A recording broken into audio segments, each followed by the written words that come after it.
Aujourd'hui, je suis intéressé de m'attarder sur une halakha qui a été réalisée dans la Mishnah dans le daf précédent. Amar Rabbi Elazar ben Abissi, Shamati Sha'be'alim Mefaglim. C'est-à-dire, jusqu'à maintenant, on a trouvé l'exemple classique, le Kohen qui a une mauvaise intention lorsqu'il approche le korban, et il rentre le korban dans un problème de pégoule. Il peut le rendre pas soul.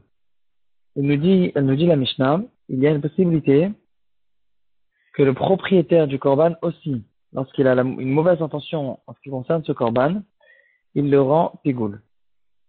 Là-dessus, il y a une question qui a tourné dans les Bate Midrashot, dans les Yeshivot, dans la génération d'avant-guerre. Là-dessus, il y a un livre qui a été écrit avec 80 réponses sur cette question. Une très belle question.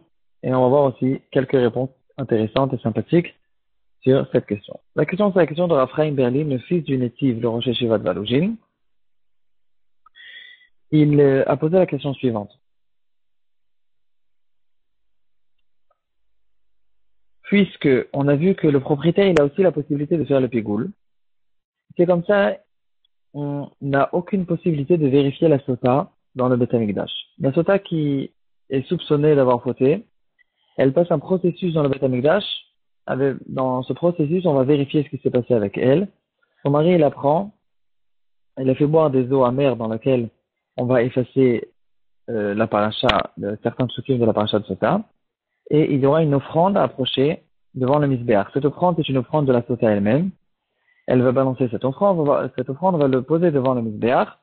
Et ensuite, lorsqu'elle va boire cette eau, si elle a fauté, elle va mourir tout de suite. Alors la question qui se pose, c'est que cette sota qui voudra échapper cette affreuse mort qui l'attend, elle a qu'à tout simplement rendre pigoul l'offrande de farine.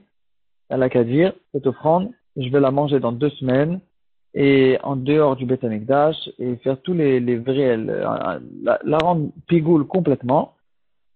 De cette manière-là, l'offrande devient psoula, et donc il s'est avéré que cette offrande n'était pas une offrande, sans que personne le sache, et donc finalement, si cette offrande n'était pas une offrande, l'eau ne peut pas la vérifier. Et comme ça, elle va échapper à la mort. Alors, comment ça marche? Comment est-ce qu'on peut vérifier cette sota alors qu'elle a une technique très facile qui sûrement, si elle existait, elle aurait pu tourner de femme d'une à l'autre et que tout le monde soit au courant qu'il y a une technique très facile pour échapper tout ce processus de la sota.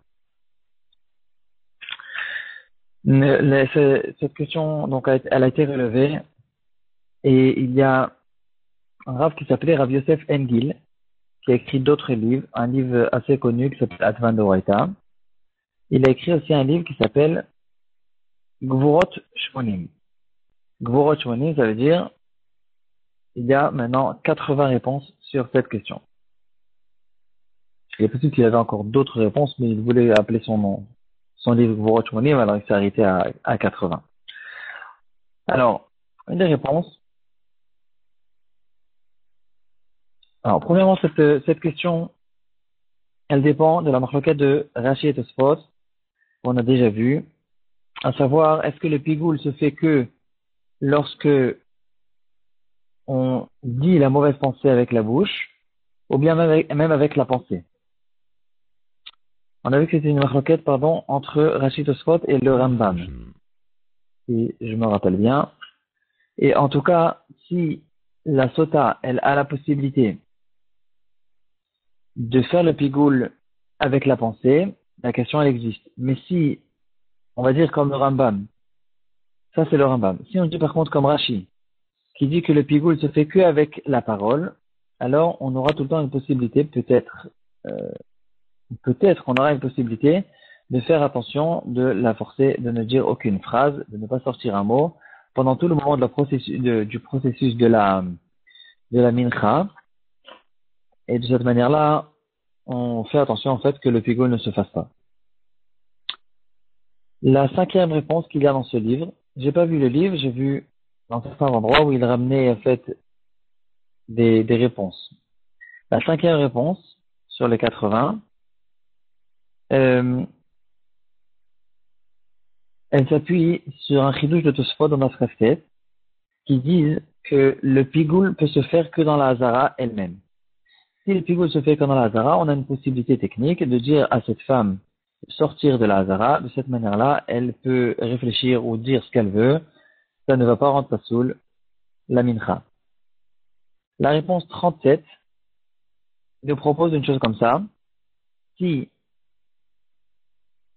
le propriétaire du korban, il dit clairement que le korban ou l'offrande de mincha va être approché en son temps et en son endroit, alors même si finalement ensuite il a des mauvaises pensées qui vont déformer le korban, ça ne rend pas pasoul le korban après que ça a été dit explicitement le contraire. La parole, elle est plus forte que la pensée, et donc on a une possibilité de forcer cette femme de dire que la mincha, elle va être approchée au bon moment, au bon endroit, et en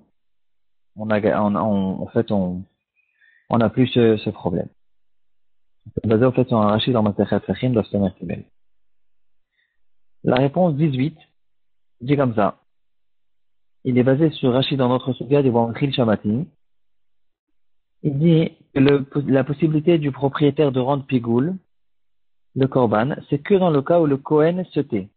Si par contre le Kohen dit explicitement les bonnes kavanotes que le korban doit avoir, dans ce cas-là, le propriétaire du korban, il n'a pas de force plus que le Kohen pour rendre passer le korban, alors que le Kohen l'a rendu caché explicitement.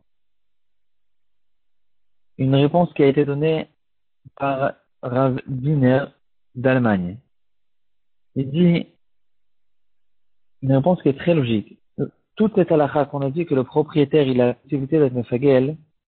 On parle que dans le korban toda et dans le korban shlamim. Pourquoi? Ces deux corbanotes-là, le propriétaire il a une partie de la viande, il va manger une partie de la viande et donc il est encore propriétaire de ce korban jusqu'à la fin du processus du korban. Par contre, dans un korban khatat ou dans un korban hacham ou dans une offrande, comme dans notre cas, puisque le propriétaire il n'a plus aucune part dans ce korban, c'est vrai que c'est lui qui doit le ramener, mais il ne va rien manger de ce korban. Dans ce cas-là, on ne rencontre pas cette halakha où le propriétaire il a la possibilité lui aussi de faire le pigoul comme le Kohen, et donc dans le cas de la sota aussi, elle n'a pas la possibilité du tout de faire le pigoul.